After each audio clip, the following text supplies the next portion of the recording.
Hola chicos, hoy vamos a empezar con un tema que resulta generalmente un poco espinoso. ¿Y por qué lo digo? Porque es necesario un esfuerzo grande de parte de ustedes, porque de ustedes va a depender que ustedes puedan nombrar a las diferentes especies químicas de manera natural y sin mayores problemas.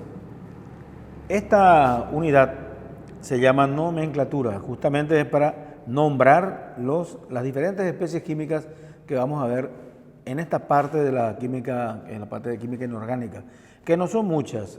Básicamente, acá está en la pizarra, las funciones que vamos a considerar: óxidos, hidróxidos, hidruros, ácidos y sales. De estas que las estoy marcando acá, estas cuatro son las principales. La de hidruro vamos a mirar al final, tal vez vamos a hacer un poco de mención de ello. No es demasiado importante, no hay muchos compuestos de esa característica, no tienen tanta aplicación tampoco, pero sí estos otros son fundamentales.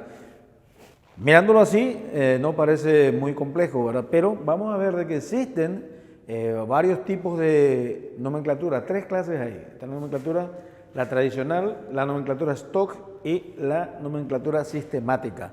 Cada una de ellas tiene sus reglas y es fundamental conocer las tres, porque en un principio solamente existía esta nomenclatura, y en la medida que se fueron descubriendo productos y apareciendo más compuestos un poco complejos, demostró que no tenía la suficiente aplicabilidad esta nomenclatura por no ser muy amplia, por carecer de esa amplitud necesaria. Entonces fueron creadas estas otras dos normas que sí suplían esa deficiencia de la nomenclatura tradicional, y de esa manera se puede nombrar sin ningún problema cualquier tipo de sustancia química inorgánica que vamos a ir viendo a lo largo de esta clase. Y vamos a empezar hoy, vamos a ver óxidos e hidróxidos. Esta parte de nomenclatura he resuelto darla en tres partes, porque justamente es un poco complejo. Es complejo de entender no. Complejo para que ustedes se acostumbren. Una vez que le tomen la mano, le va a ser pero que muy fácil. Pero para alcanzar ese nivel va a requerir esfuerzo de ustedes. Hay muchísima información en Internet. Hay mucha información en Internet. Esta clase que les voy a dar hoy es nada más meramente explicativa. De hecho, van a encontrar mejores explicaciones en cualquier sitio de Internet que hable sobre estos puntos. Hay excelentes explicaciones, me consta porque estuve mirándolas. Entonces, vamos a empezar con la parte de los óxidos. Óxidos, existen dos clases de óxidos, los óxidos básicos y los óxidos ácidos. Pero primero, ¿cómo se escribe la fórmula de un óxido? Acá arriba le puse, como hay dos clases, esto sería metal y oxígeno, eso da óxido. Después les explico qué significa esa X y esa Y que está ahí. Y esto acá sería un no metal combinado con el oxígeno, que también recibe el nombre de óxidos. En la nomenclatura tradicional, a esta clase de combinaciones se los llamaba, o se les sigue llamando, de anhídridos. Anhídridos, así. Y a esto se les reserva el nombre de óxido, a la combinación de metal con oxígeno. Después vamos a ver la consecuencia que trae, pero más adelante. Bueno, les decía que vamos a empezar con estas dos partes porque esto es lo más simple. En orden de complejidad llegan después los ácidos, que son un poco más, tienen algunos casos que hay que considerar, y este es el que generalmente les suele causar más dolores de cabeza, porque hay varias clases de sales, están las sales neutras, sales ácidas, sales básicas y cosas por el estilo. Entonces complica un poco porque no están todavía ustedes acostumbrados a la nomenclatura. De hecho, existe un organismo internacional que es el que sienta las bases para nombrar a los productos, y esta es la UPAC. En español es Unión Internacional de Química Pura y Aplicada. Está así porque en inglés International Union of Pure and Applied Chemistry. Entonces por eso tiene esa manera de escribirse. Pero en cualquier libro, en cualquier parte, en cualquier información que ustedes pongan UPAC, y le va a salir que es para una entidad que nombra, que nuclea, vamos a decir, o sienta las bases para que las sustancias puedan ser nombradas de tal o cual manera. Existen las normas y esas normas las da justamente la IUPAC. Entonces esa es, vamos a verla la IUPAC ahora en química inorgánica y la vamos a volver a ver cuando estudiemos química orgánica en la parte final de esta materia, donde también vienen las nomenclaturas de compuestos orgánicos. Les decía que no estamos nosotros acostumbrados con los nombres de los productos químicos. Si ustedes miran las indicaciones de los medicamentos, ahí se van a encontrar con esto que les estoy diciendo. Hay algunos medicamentos que tienen unos nombres largos, así que a nosotros, cuando no estamos acostumbrados, nos parece hasta una especie de trabalenguas. Pero cuando conocemos la raíz de la nomenclatura, esa formulación, el nombre, ya nos aparece la fórmula en la mente.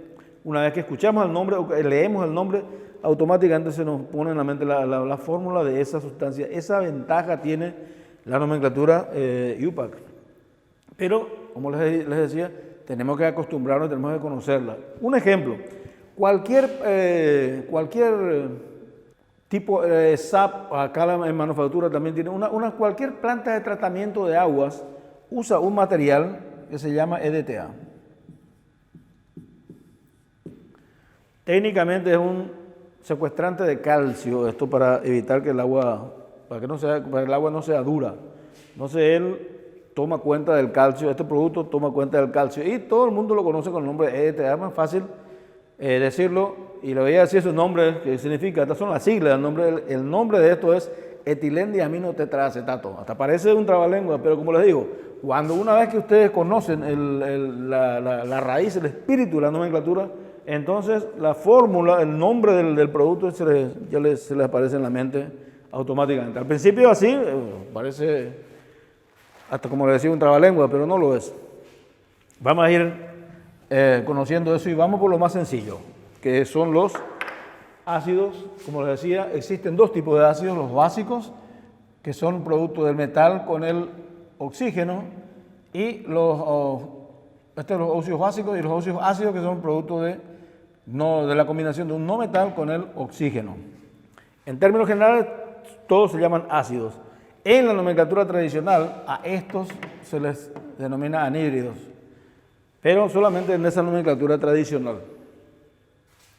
Les quería explicar un poquito esto, esta X y esta Y que está acá. Y vamos a un ejemplo concreto. Tienen que tener su tabla periódica. Sí o sí tengan su tabla periódica. Yo voy a usar esta chiquita, porque la otra es un poco grande. Me es más fácil manejarme con esta. ¿Por qué estos números? Les voy a mostrar. Tomen, por ejemplo, el hierro que está acá, y busquen el número de oxidación en el ejemplo que está acá arriba. Busquen el número de oxidación. Algunas tablas dicen valencia, son términos sinónimos. En este que tengo yo dice número de oxidación y están estos numeritos acá. Entonces busquemos esos numeritos acá en el hierro y vamos a encontrar que son 2 y 3. Esto significa que el hierro trabaja con valencia 2 o con número de oxidación 2 o con valencia 3 o número de oxidación 3. Cuando lo hace con este número de oxidación, el óxido que corresponde es este. Sí, feo es ahí. Pero bueno, es así. ¿Por qué? El hierro está con su valencia 2, que serían dos bracitos, como si fueran dos bracitos acá. Y el oxígeno, observen el oxígeno, dice 2 negativo y al lado dice menos 1. Menos 1 solamente cuando trabaja en forma con los peróxidos. Cuando trabaja con peróxido. En todos los óxidos lo hace con valencia 2 negativa. Entonces, como él tiene 2, y feliz y contento, ahí queda esta fórmula por causa de esto. Pero ¿qué pasa cuando el hierro trabaja con esta fórmula, con este número de oxidación? Bueno, de una manera simple le voy a decir que se invierten los papeles. Yo le pongo el número de oxidación o la valencia 3 del hierro, lo pongo debajo del oxígeno, y el 2 que corresponde al oxígeno lo coloco debajo del hierro. Y esta es la fórmula. Pero no es por capricho. Observen lo que pasa. Dijimos que el hierro tenía valencia 3, ¿cierto? Bueno, acá lo representamos.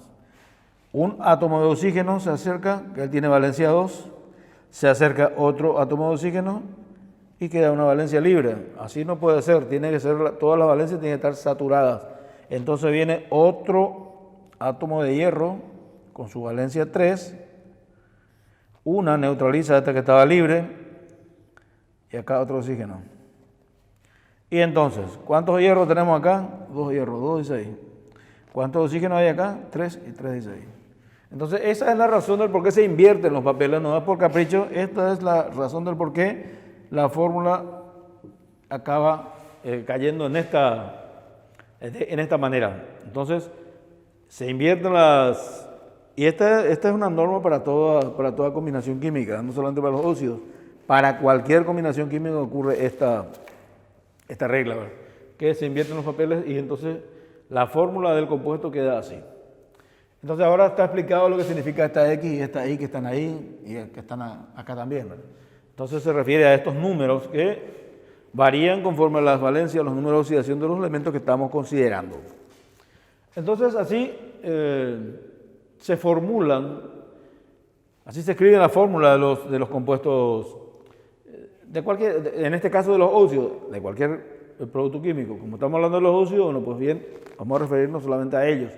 Repito, busquen información, pueden hacer muchos ejercicios, hay mucho en internet, pero muchísimo hay. Entonces, vamos a ir nombrándolos según las reglas. Y volvamos al caso del hierro, ya que lo hemos mencionado acá. Vamos a empezar con la tradicional. ¿Qué dice la nomenclatura tradicional para nombrar a los óxidos? Como en este caso, en el caso del hierro hay 2 valencias, 2 y 3. Entonces se dice, para la valencia 2, la más chica, se utiliza la terminación oso. Y para la valencia o para el número de oxidación más grande, la terminación ico. Entonces, ¿cómo se va a llamar este óxido, el que trabaja con la valencia más pequeña? Entonces se va a llamar óxido. Colocamos esta terminación y le llamamos ferroso. ¿Y cómo se va a llamar este otro óxido, el que trabaja con la valencia más alta o con el número de oxidación más alto? Pues se va a llamar óxido, ponemos esta terminación, férrico. Entonces esas son las normas de nomenclatura para la tradicional. Para la nomenclatura tradicional va la terminación oso para la valencia más baja, ico para la valencia más alta. Si empezamos ahí, esto es lo más fácil. En realidad todo es así, no es complicado, solo que hay más cosas. Pero así, tan simple como eso, así nomás es. En serio, va a depender mucho de ustedes, que ustedes puedan volverse hábiles en el manejo de la nomenclatura. Y repito, necesitan hacerlo. Tienen que volverse muy hábiles en esto porque están estudiando química, justamente para que ustedes adquieran habilidad en estas cosas. Bueno, entonces, así se puede nombrar con la nomenclatura tradicional.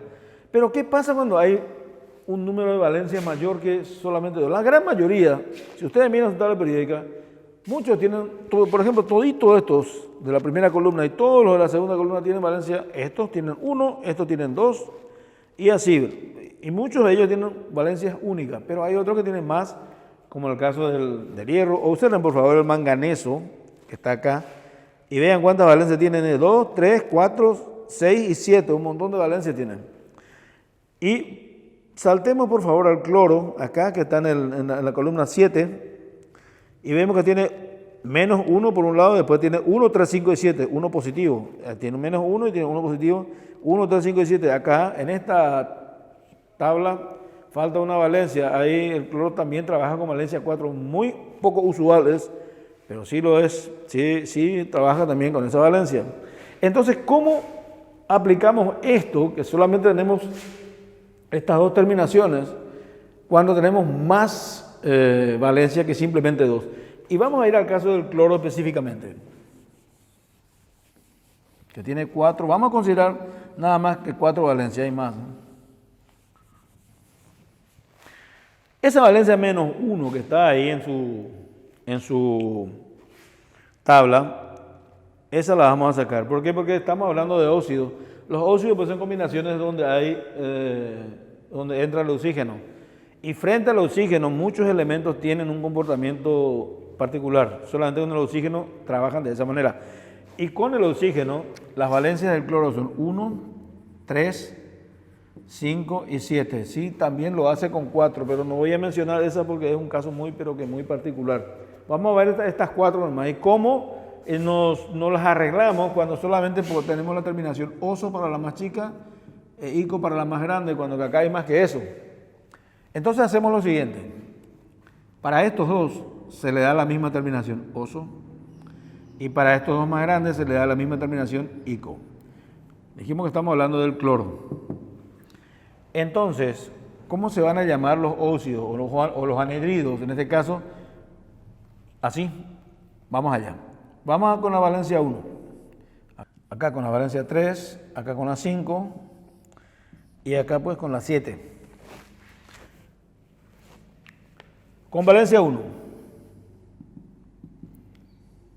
Cloro, oxígeno. Hacemos la inversión y entonces acá el 1 no se escribe el 1. El 1 estaría acá, no se escribe. Perdón, disculpen. El 2, que es del oxígeno, sí se escribe. El 1, que es del cloro, no se escribe, acuérdense, está con valencia 1. Este sería el anhidrido o el óxido. Como es tradicional, voy a utilizar el término anhidrido o anhídrido. Anhídrido es en realidad el término. Anhídrido, bueno, pues va a tener esta terminación.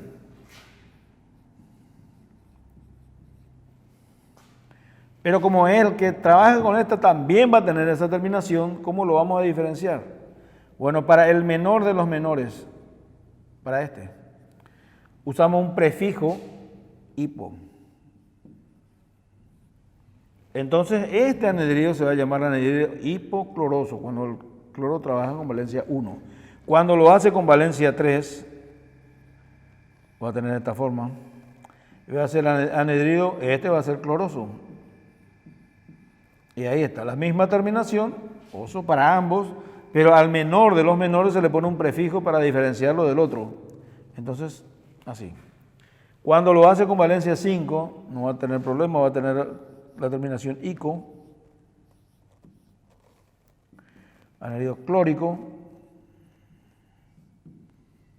terminación ico. Y cuando trabaja con la valencia más grande, con esta, con 7, y así, al igual que acá le ponemos otro prefijo, va a ser perclórico.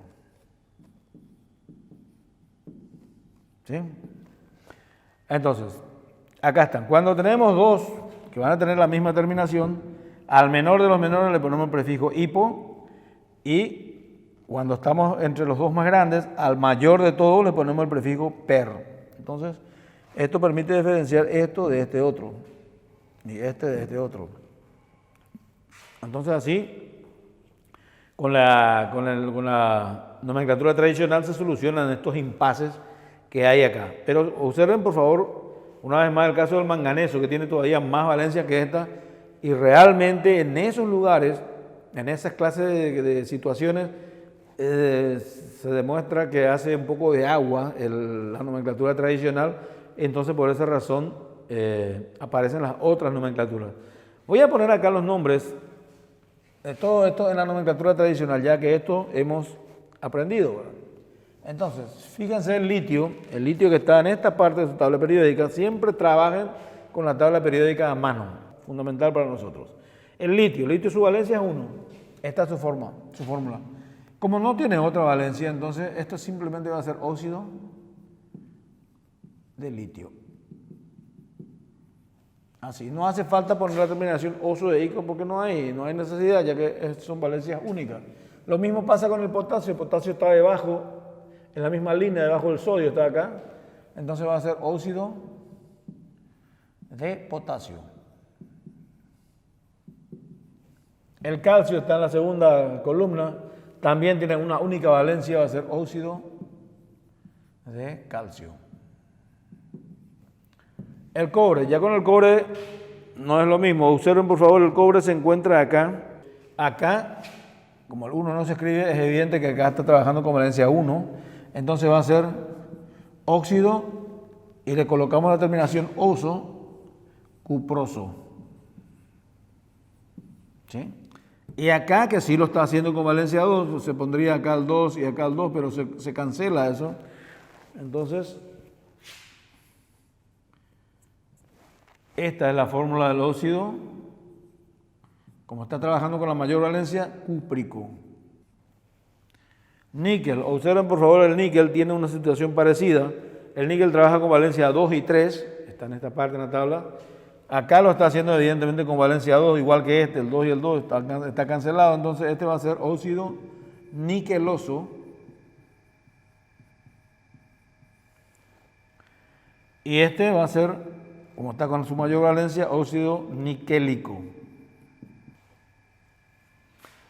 Acá puse una marca roja para diferenciar, porque todo esto eran óxidos metálicos. Acá abajo hay algunos no metales. Entonces, este sería anhídrido, el carbono. El carbono lo usaron acá. El carbono trabaja con valencia 2 y 4, muy poco usuales con la valencia 2. Acá lo está haciendo así. Entonces, esto va a ser anhídrido. Acuérdense que en la tradicional a los óxidos se le llaman a la combinación de metales con oxígeno y a la combinación de no metales con oxígeno generalmente se le llaman anhídridos. Van a encontrar algunos autores que siguen usando óxido, no es ningún error, son óxidos, así se los define.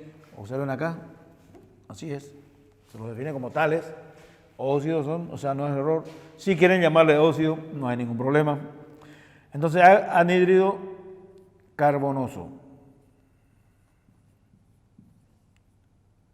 No es muy usual este término. Enseguida, cuando veamos las otras nomenclaturas, van a darse cuenta que se van a encontrar con un nombre que les va a resultar más familiar. Anhídrido carbonoso, y como está trabajando con la valencia mayor, fíjense que el carbono acá lo hace con valencia 4. ¿Dónde está eso? Que ahí aparentemente no se nota. Bueno, si hacemos este cálculo auxiliar acá, el 2 del oxígeno acá, el 4 del carbono acá, si se puede simplificar, se debe simplificar. Y entonces acá está. Es obvio que está acá trabajando el carbono con valencia 4, como está ahí, y como es la mayor valencia, entonces este es anhídrido carbónico. Esto sí les debe sonar, es el gas que nosotros exhalamos cuando respiramos. El nitrógeno tiene valencias frente al oxígeno, tiene varias valencias, pero frente al oxígeno generalmente lo hace con valencia 3 y con valencia 5. Si ustedes se fijan acá, tienen más valencias ahí, pero normalmente frente al oxígeno estos son los más usuales. Y vamos a centrarnos nada más en esto para no complicarnos demasiado todavía. No que se complique, sino que todavía ustedes no están muy acostumbrados a esto. Después le va a salir naturalmente. Entonces acá, como están trabajando con la menor valencia, esto sería anhídrido nitroso,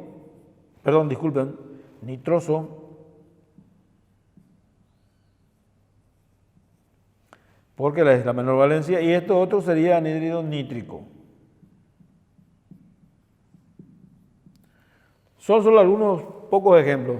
Repito, entren en internet, busquen. Hay muchos, pero que muchos ejemplos de esto para que ustedes se ejerciten. La única manera de que uno se familiarice con esto es haciendo ejercicios. No hay otra. Así como aprendieron la tabla de multiplicar, que dicho sea de paso, no sé si la saben. Pero solamente con la práctica eso se aprende. Y esto es la misma cosa, no hay secreto. Entonces, acá vimos cómo se nombran siguiendo la nomenclatura tradicional. Como les decía, y como vimos acá en algunos ejemplos de algunos elementos que tienen muchos números de oxidación o muchas valencias, se complica la cosa cuando nos encontramos con situaciones como esa. Entonces aparece la IUPAC, puso otra norma de nomenclatura para solucionar ese problema, que es la nomenclatura stock. Enseguida les muestro cómo se trabaja con esa nomenclatura.